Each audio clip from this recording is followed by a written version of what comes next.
Aries, welcome to my channel. Let's go ahead and take a look at what the next 72 hours has in store for you. I'm gonna use a couple of decks today, as always. Of course, any information that you need, if at any point you do want to book a reading with me, will be listed in the description box.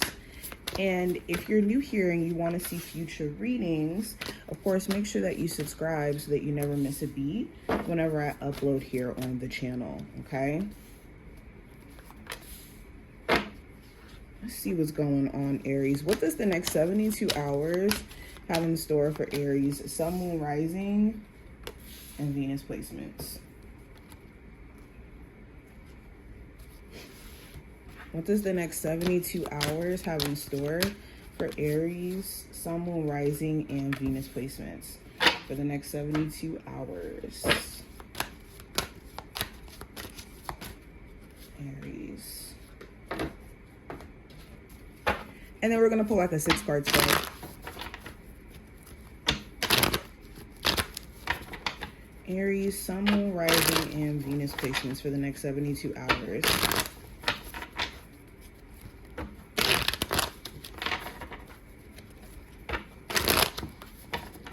All right, let's see.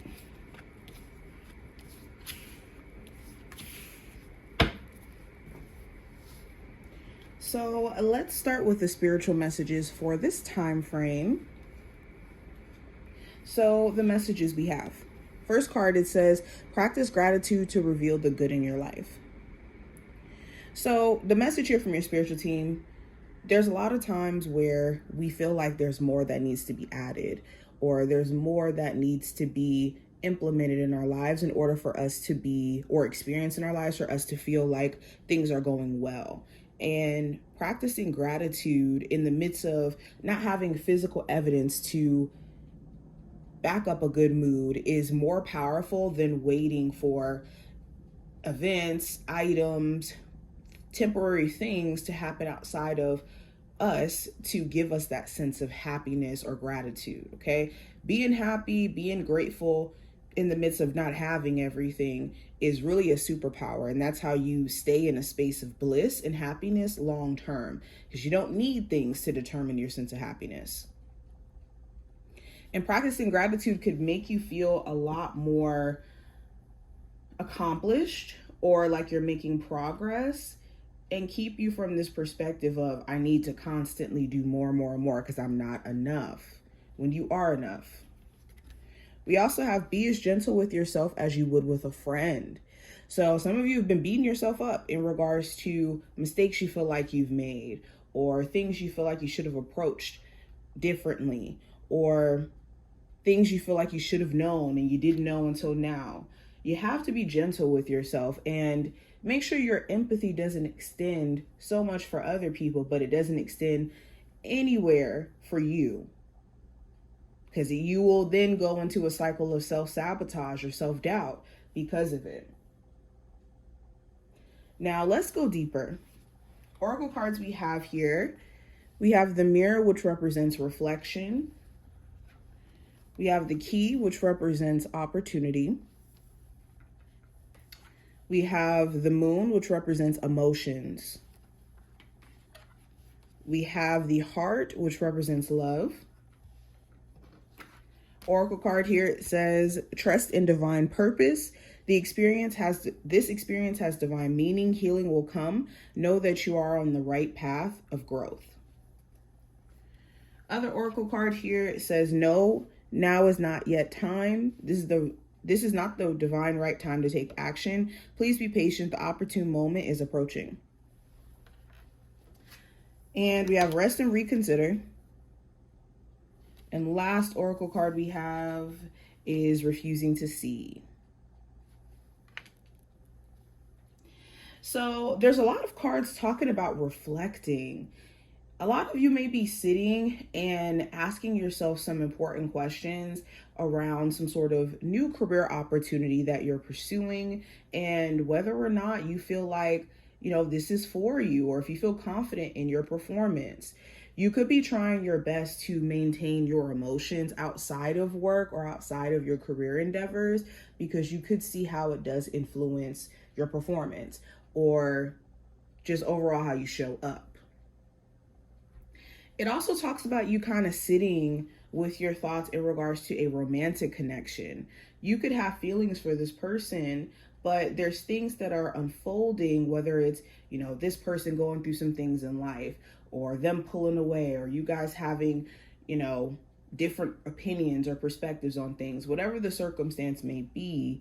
You could be feeling like you really need to sit back and assess what to do with a romantic connection where you do have feelings for them, but you could feel like this person either refuses to see how you support them, how you try to go to bat for them, how you try to, pour into this connection, and they may refuse to see how they're kind of pushing you to the side sometimes. You also could be leaning into trusting your spirit guides more or realizing that you need to, especially if you have been super, super hesitant in ways where you're refusing to see how you're being nudged into a new chapter in your life. So this time frame is more of like trusting in the process, trusting in the divine. Now, going into the general energy, Aries, we have the Seven of Swords. So the Seven of Swords talks about being tactful, being strategic. You could strategically be staying away from certain individuals, or you could be strategically deciding to handle money, handle business endeavors in like a secretive, but also like careful way. The Seven of Swords also talks about avoiding things that are shady. So there could be someone trying to do a shady business deal and you could be avoiding getting roped into that.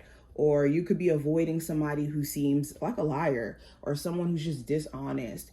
You could be being very careful around who you tell certain information to or who you're around. Someone else around you may be kind of avoidant.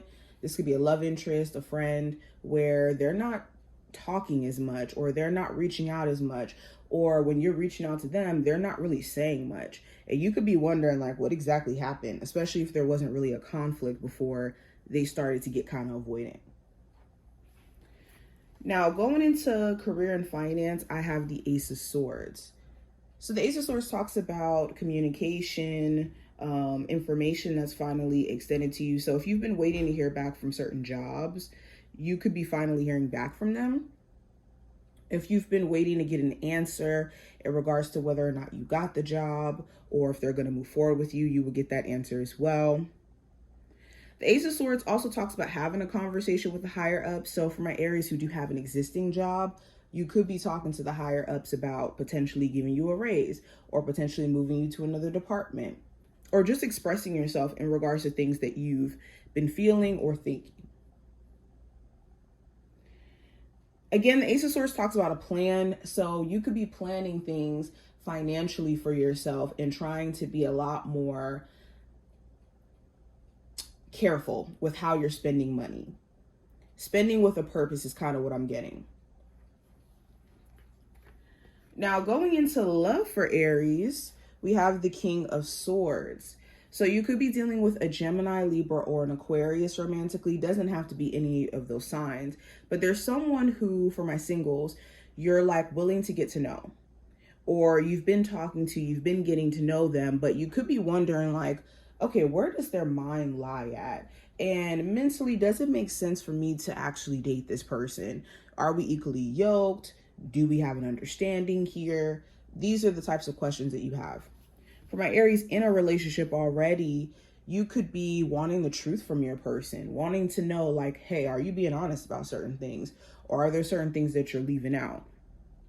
The King of Swords talks about also speaking your truth, speaking your perspective. So you could be trying to have a conversation where you clear the air with your person as well.